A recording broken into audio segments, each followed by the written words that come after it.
प्रधानमंत्री के देश में अपील करने के बाद हर तरफ प्रतिक्रिया तेज हो चुकी है। हमारे साथ ज़्यादा बातचीत करने के लिए दर्जा प्राप्त मंत्री वाईपी सिंह जी जुड़ चुके हैं। सर, जिस तरह से प्रधानमंत्री नरेंद्र मोदी ने अपील की है पेट्रोल डीजल की खपत को लेकर, खाने वाले तेल को लेकर, वहीं विरोधी पार्टी जो खास तौर से अखिलेश यादव कह रहे हैं कि जहां एक और प्रधानमंत्री पेट्रोल और डीजल की कमी को दर्शा रहे हैं, इसकी खपत करनी चाहिए, वहीं वो दूसरी ओर वो हवाई यात्रा कर रहे हैं और जहां उनके ही मंत्री और उनके सांसद ही दर्जनों गाड़ियों को लेकर काफिला निकाल रहे हैं। तो इस पर क्या कहना चाहेंगे? दर्शकों से अगर कहना है, जनता ही कुर्बानी क्यों दे?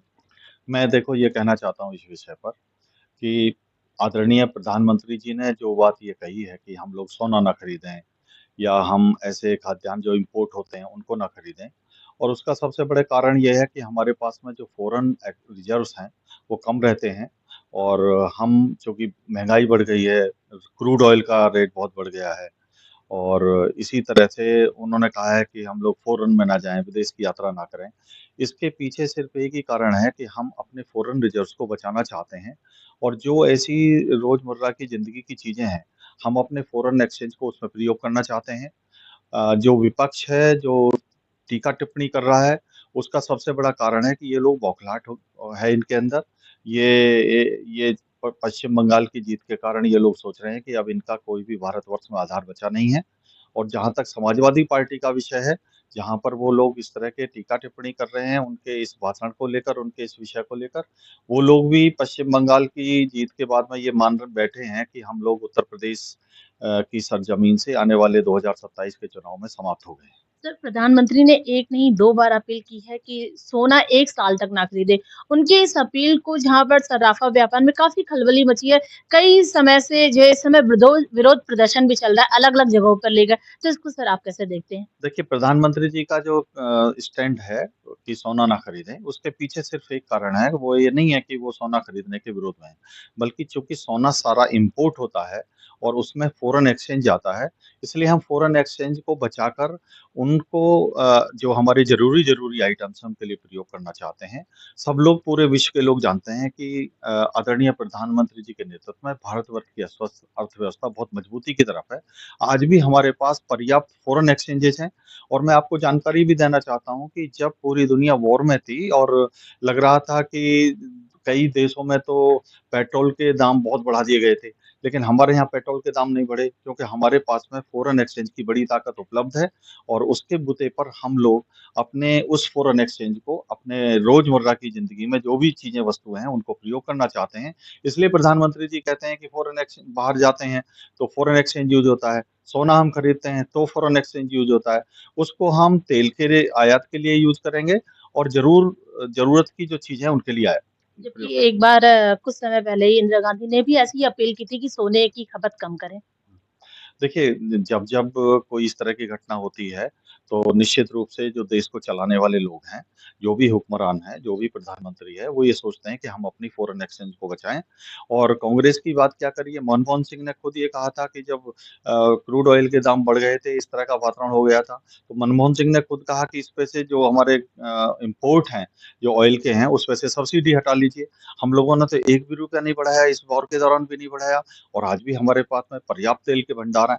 हमारा जो नेतृत्व है, आदरणीय प्रधानमंत्री जी हैं, वो पूरी सोच के साथ पूरे देश को चलाते हैं। वो आज के लिए देश को नहीं चलाते, कल के लिए भी चलाते हैं, भारतवर्ष के भविष्य को ध्यान में रखते हुए चलाते हैं। कल को कोई भारतवर्ष में क्राइसिस ना हो जाए, उसको ध्यान में रख के चलाते हैं। और जो अपना ईरान का और यूएस का जो युद्ध है, वॉर है, ये चल रहा है अभी, तो हम अपने फ़ॉरेन रिज़र्व को इंटैक्ट करना चाहते हैं, इसलिए आदरणीय प्रधानमंत्री जी ने ये बात कही है। ठीक है। मायावती का आज एक ट्वीट आया है कि भारत में एक बार फिर से कोरोना जैसी स्थिति आ सकती है। तो उनके इस बयान को आप कैसे देखते हैं? देखिए, आदरणीय प्रधानमंत्री जी को ये श्रेय जाता है कि जब भी कोई कठिनाई आती है, मुसीबत आती है, परेशानी आती है, तो उस चुनौती को वो अवसर में बदलने का काम करते हैं। उन्होंने कोरोना काल में भी देखा, सब लोगों ने देखा कि कोरोना के समय में जितना क्राइसिस पूरे संसार में था, भारतवर्ष में उन्होंने उतना क्राइसिस नहीं होने दिया।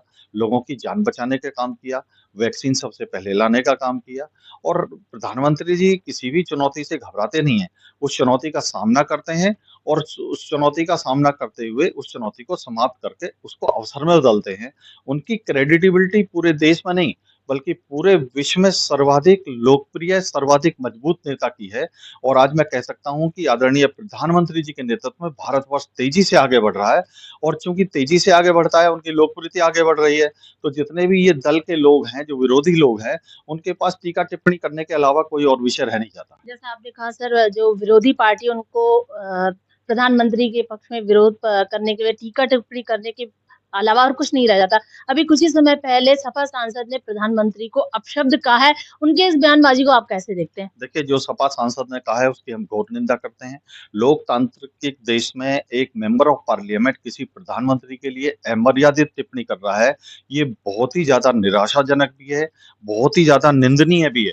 और मैं कहना चाहता हूँ कि उस सपा सांसद के अगेंस्ट में एक कठोर कार्रवाई ज़रूर होनी चाहिए, जिससे देश के लोगों के बीच में एक बड़ा मैसेज जाना चाहिए। ये लोग बौखलाहट में, झुँझलाहट में और इनकी ज़मीन राजनीतिक ज़मीन खिसक गई है, उसकी बौखलाहट में ये तमाम चीज़ों को कर रहे हैं, लेकिन देश जान रहा है। और मैं कहना चाहता हूँ कि प्रधानमंत्री जी भी कई बार कह चुके हैं कि अगर ये गाली देते हैं तो उनकी लोकप्रियता इसलिए बढ़ती है क्योंकि सब लोग जानते हैं कि आदरणीय प्रधानमंत्री जी एक ऐसे नेता हैं जो देश को लेकर आगे बढ़ रहे हैं और कोई भी टिप्पणी यदि करता है तो जो टिप्पणी करने वाला व्यक्ति है उसके प्रति जनता बहुत आक्रोशित होती है।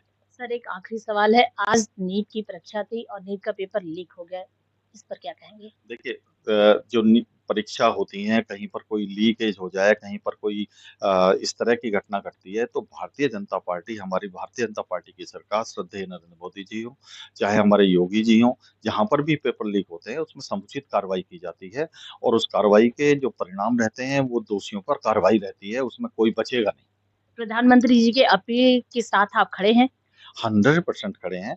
हमारे आदरणीय प्रधानमंत्री जी ने जो अपील की है कि सोना ना खरीदें, उन्होंने अपील किया कि विदेशी यात्रा पर ना जाएँ।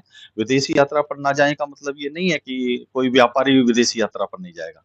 उनका ये कहना है कि हम लोग जैसे एक वैकेशंस पर जाते हैं और हम भारतवर्ष में ही उन वैकेशंस को मना सकें, ऐसी उन्होंने अपील की है। और उसके पीछे भी तथ्य बिल्कुल मैंने अभी बताया भी है। हम फ़ॉरेन एक्सचेंज रिज़र्व्स को बचाना चाहते हैं, यही एक कारण है। हमारे साथ बातचीत करने में बहुत-बहुत शुक्रिया। तो ये थे